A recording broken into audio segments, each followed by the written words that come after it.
독일 하이델베르크 성의 한쪽, 여기 하룻밤 만에 세워진 신비로운 문이 있습니다. 이 문은 단 한 왕비를 위한 사랑의 선물이었지만 그 안에 유럽의 역사를 바꾼 한 위대한 왕가의 서막이 담겨 있다는 사실 알고 계셨나요? 이야기의 시작은 두 주인공에게서 비롯됩니다. 먼저 신성 로마 제국의 핵심 인물이자 독일 개신교 세력의 중심이었던 프리드리히 5세입니다.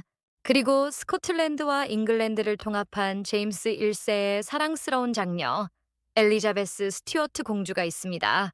1613년 2월 14일 런던에서 16세의 공주와 17세의 선제우는 모두의 축복 속에 부부가 됩니다. 정략 결혼으로 시작되었지만 두 사람의 사랑은 이내 깊어졌습니다. 결혼 후 부부는 세계 8대 불가사의라 불리던 정원과 22만 리터의 와인을 저장하는 거대한 와인통으로 유명한 하이델베르크에서 인생의 황금기를 보냈습니다. 이곳은 부하 문화의 중심지였죠.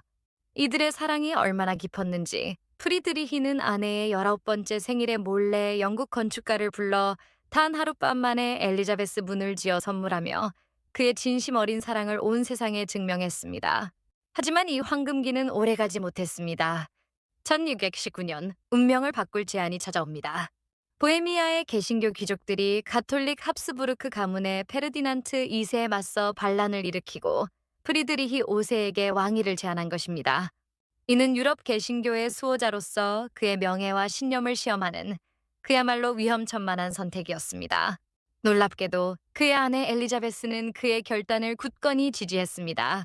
결국 가장 높은 곳에서 가장 낮은 곳으로 추락하게 된 이들.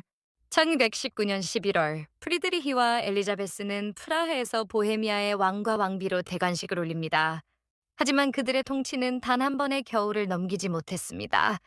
이듬해 1220년 11월 8일 백산 전투에서 처참하게 패배하며 모든 것을 잃게 됩니다. 이 짧은 통치로 인해 그들은 역사에 겨울의 왕과 왕비라는 가슴 아픈 별명으로 남게 되었습니다.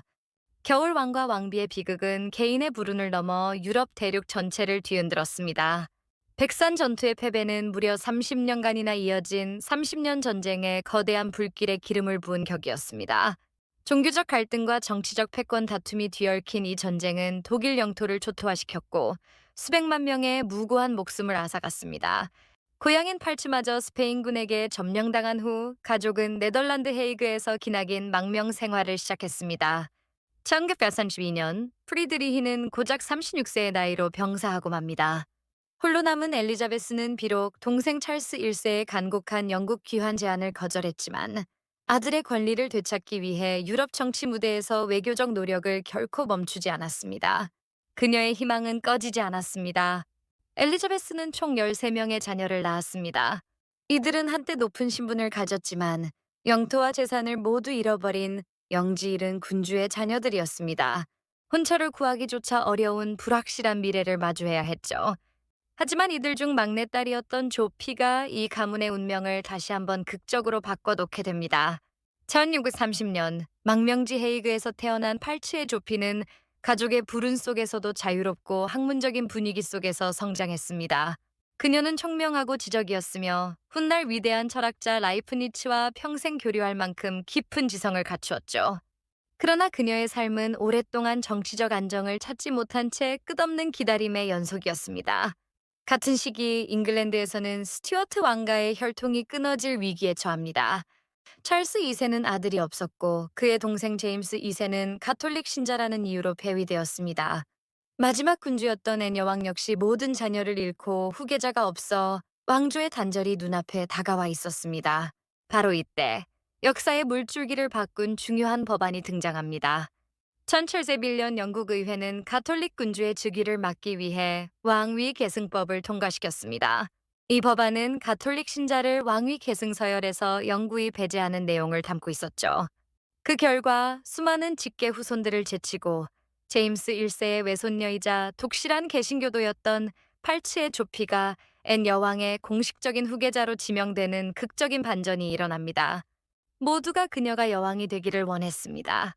83세의 고령이었음에도 불구하고 조피는 병약한 앤 여왕보다 훨씬 건강했기에 사람들은 그녀가 영국의 첫 하노버 군주 소피아 여왕이 될 것이라 굳게 예상했습니다. 하지만 운명은 이들을 또 한 번 비켜갔습니다. 1714년 6월 8일 조피는 앤 여왕이 보낸 불쾌한 편지를 받고 충격에 빠져 산책 중 갑작스럽게 세상을 떠나고 맙니다. 앤 여왕이 사망하기 불과 2달 전의 일이었습니다. 결국 조피는 여왕이 되지 못했지만 그녀의 유산은 이어졌습니다. 1714년 8월 앤 여왕이 서거하자 왕위는 조피의 장남이자 하노버의 선제후였던 거르크 루트비히에게 돌아갔습니다. 그는 영국의 조지 1세로 즉위하며 빅토리아 여왕까지 이어지는 위대한 하노버 왕조의 시대를 활짝 열었습니다. 이것은 바로 겨울 왕비 엘리자베스 스튜어트의 위대한 승리였습니다. 비록 조피는 여왕이 되지 못했지만 그녀의 후손들은 계속해서 영국의 왕위를 이어갔습니다. 모든 것을 잃었던 비극의 겨울 왕비 엘리자베스 스튜어트의 피는 딸 조피를 통해 한 세기가 지난 후 마침내 영국의 왕관을 되찾았던 것입니다. 하이델베르크의 작은 문에서 시작된 한 왕비를 향한 사랑의 약속. 그 약속은 전쟁과 망명의 혹독한 시련을 거쳐 오늘날 영국 왕실의 굳건한 뿌리가 되었습니다. 역사는 이처럼 가장 예상치 못한 길을 통해 그 위대한 유산을 이어갑니다. 정말 놀랍지 않나요?